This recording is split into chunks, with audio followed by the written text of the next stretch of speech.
मित्रांनो, आपण बरेचदा ऐकतो की एन-जी-ओ, ट्रस्ट किंवा सोसायटीने लाखो रुपयांच्या देणग्या घेतल्या पण हिशोब दाखवला नाही। त्यामुळे अनेक जण याची तक्रार करतात, कधी-कधी संस्थांवर कारवाई केली जाते। पण या सगळ्या मुळाशी एकच महत्त्वाचा मुद्दा आहे, तो म्हणजे या संस्थेचे ऑडिट।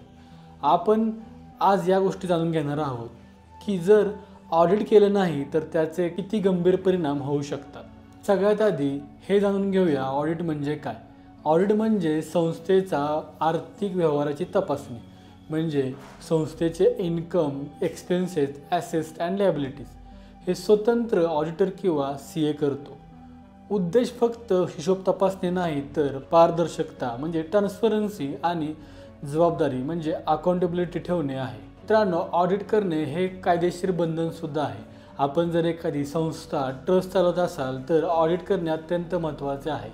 यासाठी काही कायदेशीर आधार सुद्धा आहे, म्हणजे महाराष्ट्र पब्लिक ट्रस्ट ॲक्ट 1950 यानुसार सर्व ट्रस्टला दरवर्षी ऑडिट रिपोर्ट चॅरिटी कमिशनरकडे जमा करावी लागते। त्यानंतर सोसायटीज रजिस्ट्रेशन ॲक्ट 1860 सोसायटीची ॲन्युअल जनरल मीटिंगमध्ये ऑडिटेड अकाउंट ठेवणे बंधनकारक आहे। त्यानंतर इन्कम टॅक्स ॲक्ट 1961च्या 12A ATG रजिस्ट्रेशन टिकवण्यासाठी ऑडिटेड अकाउंट आवश्यक असतात। FCRA म्हणजे फॉरेन कॉन्ट्रीब्युशन रेग्युलेशन ॲक्ट यानुसार फॉरेन फंड घेणाऱ्या एन-जी-ओला audit report ministry of home अफेअर्सकडे जमा करणे बंधनकारक आहे। म्हणजेच ऑडिट नसेल तर संस्था काही कायदे ब्रीच करू शकते। मित्रांनो, सगळ्यात महत्त्वाचं की जर ऑडिट न केल्यास काय कायदेशीर परिणाम होतात। सगळ्यात महत्त्वाचं त्या म्हणजे संस्थेला दंड लागू शकतो। हा दंड चॅरिटी कमिशनर आकारू शकतात किंवा संस्था डिरजिस्ट्रेशनसुद्धा होऊ शकते, म्हणजे संस्थेची नोंदणीसुद्धा रद्द होऊ शकते। त्यानंतर इन्कम टॅक्समध्ये सूट बंद तसेच टॅक्स लायबिलिटी येऊ शकते। तसेच काही वेळा नॉन कम्प्लायन्समुळे काही वेळा क्रिमिनल प्रॉसिक्युशन देखील होऊ शकतात। तसेच मित्रांनो, आता याचा ऑडिट न करण्याचा परिणाम तुमच्या फंडिंग आणि डोनर्सवर सुद्धा होऊ शकतो। म्हणजे ज्या काही कंपन्या असतात त्या कंपन्या CRS फंड देताना एखाद्या संस्थेचं ऑडिटेड अकाउंट कसं आहे हे बघितल्याशिवाय फंडिंग करत नाही। मग जर तुम्ही तुमच्या संस्थेचं जर ऑडिट नाही केलं तर तुम्हाला ते फंडिंग करत नाही।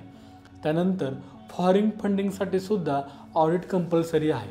देणगीदारांचा विश्वास टिकवण्यासाठी ऑडिट रिपोर्ट हे प्रूफ ऑफ ऑनेस्टी असतात। जर ऑडिट नसेल तर डोनरला शंका येते की आपण जो पैसा एखाद्या संस्थेत ट्रस्टमध्ये डोनेट करत आहोत तो पैसा योग्य मार्गाने वापरला जात आहे की नाही, अशी शंका पुन्हा पुन्हा निर्माण होऊ शकते।